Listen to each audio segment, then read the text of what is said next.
Olá pessoal, bem-vindos a mais um De Frente com o Analista. Meu nome é Vitor Souza, sou analista responsável pelas coberturas dos setores de petróleo e gás, energia elétrica e saneamento básico. Hoje vamos falar aí sobre o início do processo de audiência pública relacionado à privatização da Sabesp. Então, assim, não esqueça de deixar seu like, o seu comentário aqui no vídeo e se tiverem perguntas, mandem aqui que responderemos para vocês. Agora é só puxar a vinheta.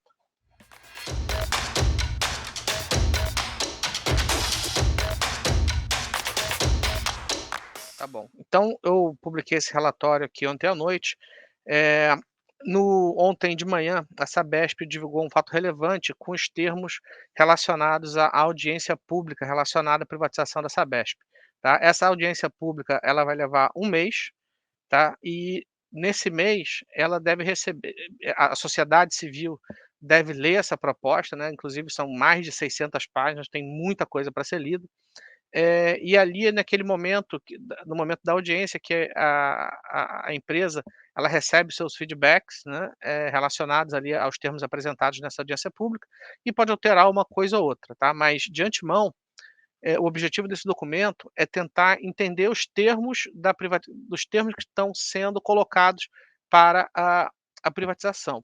É importante mencionar que, como eu comentei agora há pouco, são com certeza mais de 1000 páginas, então assim, a gente tentou pegar o que é mais relevante e o que pode ou não destravar valor para a empresa, né, e principalmente aquilo que é diferente, né, muita coisa é muito parecida, então aqui não vale a pena a gente mencionar, mas enfim, a gente pegou aqui o que é mais interessante, né. Então aqui tem a conclusão, a gente sempre coloca a conclusão no início, e aqui a gente começa a descrever os fatos, né.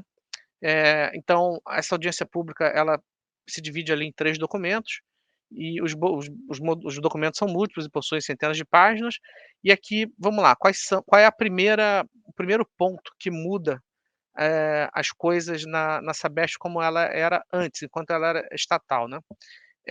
O processo de revisão tarifária das empresas de saneamento, principalmente da Sabesp, ela era forward looking, um nome bonito em inglês, querendo dizer que ele olha para frente, ou seja, ele considerava as estimativas da empresa sobre termos perspectivos, né, e isso era muito sensível por parte dos investimentos. Por quê? Porque a empresa, para determinar a sua tarifa de hoje, ela considerava um plano de investimentos que ainda ia acontecer à frente. E o que que acontecia se, por exemplo, a empresa investisse menos? Não acontecia nada, né. Mas o que você tem que entender é o seguinte: como ela é um monopólio natural, ela precisa ter os seus retornos remunerados, quanto maior esse pipeline de investimentos, mais tarifa ela vai ter hoje, né. E como eu comentei agora há pouco, se ela não investe tudo, ficava tudo por isso mesmo, né, e ela acabava tendo uma tarifa mais alta ali, e isso acabava sendo um pouco injusto. Então, ao invés de ser esse processo de revisão olhando para frente, agora o processo de revisão vai olhar para trás.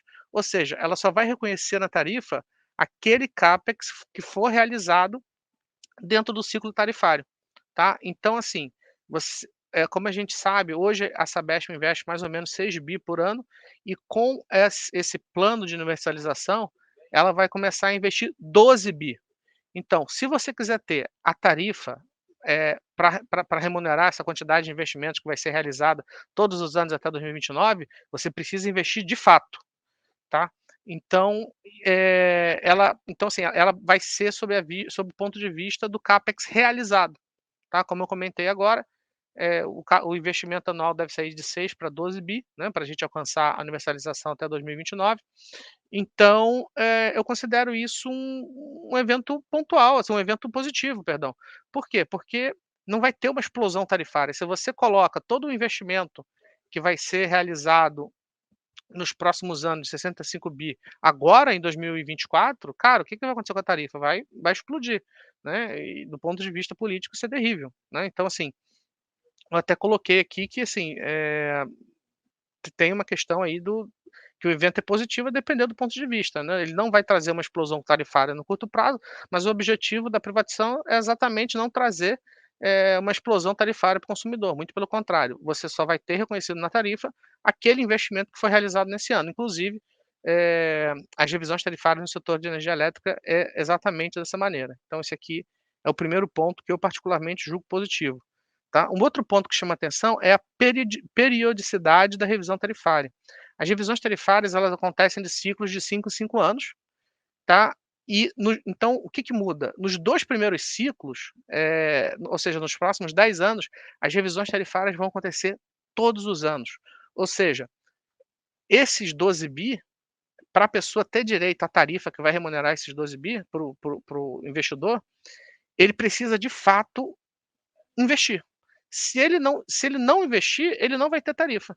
É mais ou menos isso. Então, quer dizer, ela acontecendo todos os anos, isso quer dizer que a empresa vai se sentir muito estimulada e muito compelida a finalmente universalizar os serviços de água e esgoto, né, porque senão, ela não vai ter tarifa. Então: "Ah, não, ao invés de investir 12 bi, vou investir 8". Então tudo bem, você não vai ser remunerado. Então, assim, o novo operador vai ter o estímulo para colocar esse plano de investimentos, fora do papel, né. Então isso aqui é outra coisa que eu julgo muito interessante e, depois do 11º ano de contrato, as revisões vão passar a ser como elas são hoje, né, a cada 5 anos. Então esse aqui é outro evento que eu julgo positivo. O outro ponto também, que é a questão do repasse de eficiência de custos, então, um pouco mais abaixo aqui do documento, eu coloco quanto deveria ser o EBITDA da empresa, caso ela fosse completamente eficiente em termos de custos. Então perceba que a empresa, ela deixa na mesa uns 3 a 4 bilhões de EBITDA por ano, simplesmente porque ela é ineficiente em termos de custos. Então vamos supor aqui, ó, em 2024, se ela fosse uma empresa eficiente, ela não estaria gerando 8,5 bi de EBITDA, ela iria gerar muito possivelmente 13, quase 14. Mas o que que acontecia se ela gerasse 15? Ou seja, caso ela fosse muito eficiente em custos, né, e tivesse um ganho adicional ali de 1 bilhão em relação àquilo que está sendo considerado nas tarifas. Seja porque ela tem custos mais eficientes, ela consegue gerar melhor os seus materiais, ela faz contratos vantajosos, na parte de terceirização.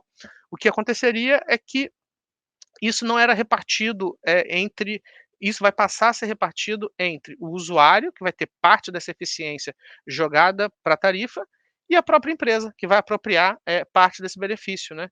Então, à medida isso acontece também no setor de energia elétrica, em que distribuidoras de energia elétrica que são muito mais eficientes do que elas deveriam ser, do que aquilo que está considerado na sua tarifa, elas acabam negociando com prêmio.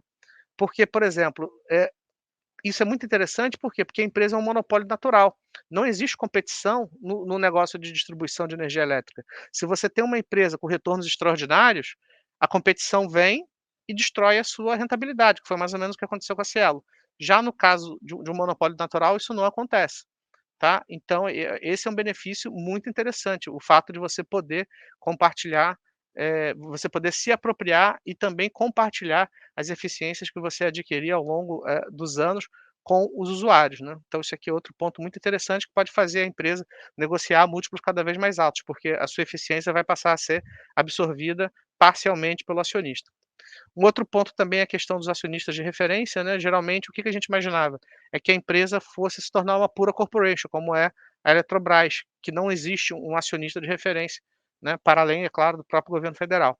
Então, pelo que eu entendi, vai existir aí um leilão antes do próprio processo de venda de ações, para determinar quem vai ser o grupo de referência, né. Então, assim, quem pode ser esse grupo de referência? Aí, eu vou citar os nomes que estão nos jornais, né, pode ser a Cosan, pode ser o Fundo de Infraestrutura Pátria, pode ser Equatorial, pode ser o BRK, Iguá Saneamento, pode ser essa turma toda. Eles podem formar um consórcio, por exemplo.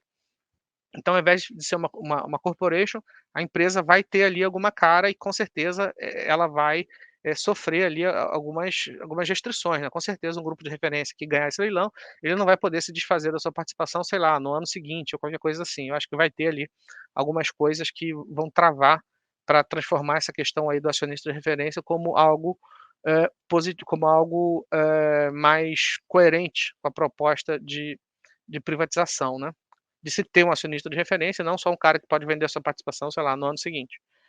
O que que a gente tem que ficar de olho? A gente tem que ficar de olho, na decisão da Câmara Municipal do Estado de São Paulo, se ela vai querer fazer parte do bloco prestador de serviço ou não, tá. Esse evento é muito importante, porque afinal de contas a cidade de São Paulo representa 44% das receitas, da Sabesp.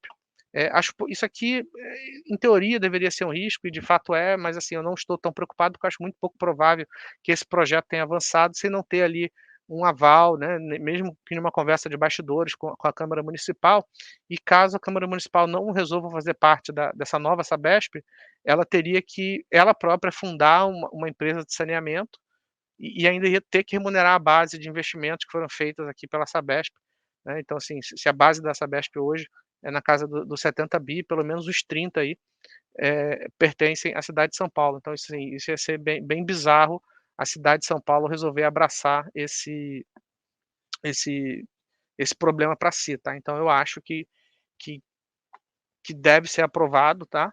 A gente tem que ficar de olho, mas eu acho que deve ser aprovado e é muito importante a gente ficar de olho na Câmara nas movimentações políticas pós-carnaval, tá. Geralmente, o grosso do trabalho parlamentar, seja nas câmaras municipais, nas câmaras estaduais e no Congresso Federal, ele acontece após o carnaval, antes as coisas ainda estão muito devagar. E aqui eu faço um exercício, e eu já fiz esse exercício antes, sobre qual é o potencial de destravamento de valor da empresa, caso ela venha a ser, privatizada, tá. Então aqui primeiro eu mostro a ineficiência que a empresa tem em relação ao EBITDA regulatório, né, ou seja, aquele EBITDA que é considerado na sua própria estrutura tarifária. Então perceba aí que ela tem ali uma ineficiência de 3 a 4 bi que ela deixa na mesa por ter uma estrutura de custos ineficiente.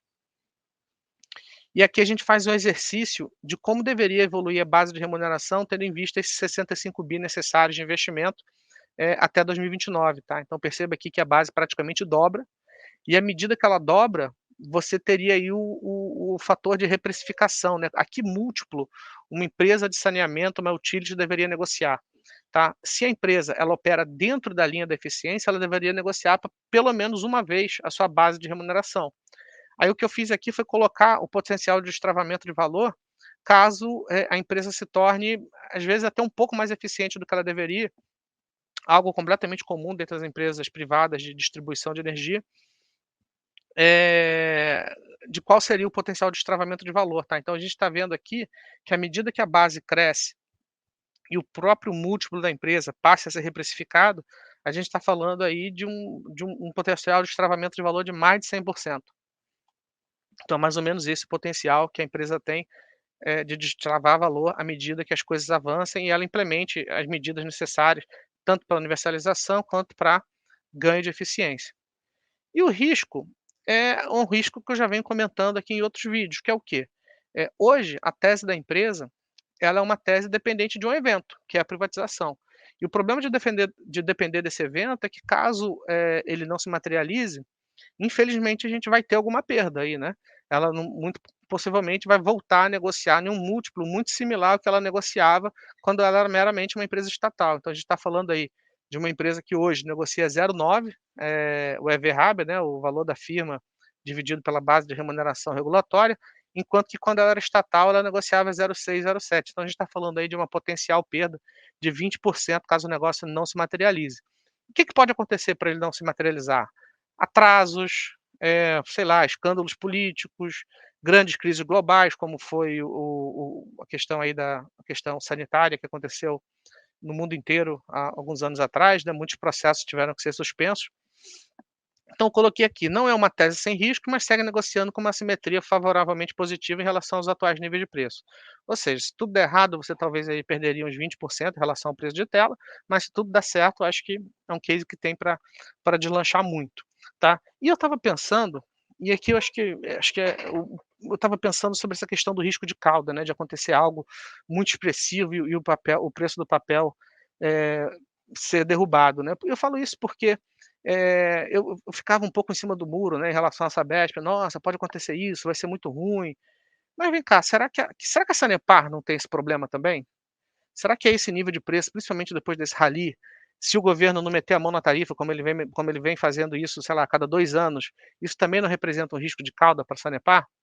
E a questão da Copasa, que tem aí esse rumor de federalização, que eu entendo que é muito acho pouco provável que aconteça, mas pode acontecer. Será que não tem uma destruição de valor implícita aí para acontecer, mesmo, caso essa questão avance? Então assim, risco de cauda por risco de cauda, a minha impressão é que os outros cases também têm. Então, assim, por que que eu vou ficar em cima do muro e me preocupar com isso, sendo que, pô, eu vejo a Sabesp passando, por um processo transformacional, entendeu? É isso que eu quero dizer. Se a Copasa tem problemas de federalização e a Sanepar tem problema de tarifa, né, a cada 2 anos acontece isso, a cada 2, 3 anos alguém resolve fazer alguma coisa com a Sanepar e todos aqueles ganhos eles acabam sendo devolvidos, e fica nesse tô rico, tô pobre, por que não ficar exposto a um case verdadeiramente transformacional, que está performando bem há bastante tempo, e que ainda que ele apresente essa simetria, entendeu? Então eu acho que essa é a minha leitura, né, se antes eu ficava um pouco assim: "É, pois é, tem esse risco", eu acho que dessa vez eu prefiro me manter mais altivo, mais orgulhoso em defender o case, tendo em vista as outras oportunidades que tem no setor, que no final do dia, ainda que possam ser bons cases, do ponto de em eventos pontuais, eu não acho que sejam cases maravilhosos do ponto de vista estrutural. Eu prefiro me expor a Sabesp e deixar de lado um passado ruim e passar por esse evento transformacional, do que ficar nesse "tô rico, tô pobre", ficar dependendo de governo e de político para saber quando é o momento bom e quando é o momento ruim, tá. Acho que a vida já é difícil demais para eu ainda ter que usar aqui uma bola de cristal para tentar analisar esse tipo de comportamento aí por parte dos nossos governantes. Espero que a mensagem tenha ficado clara e espero que vocês tenham gostado, tá. A gente segue com a recomendação de compra e olhando muito mais para a materialização do evento de privatização do que qualquer outra coisa.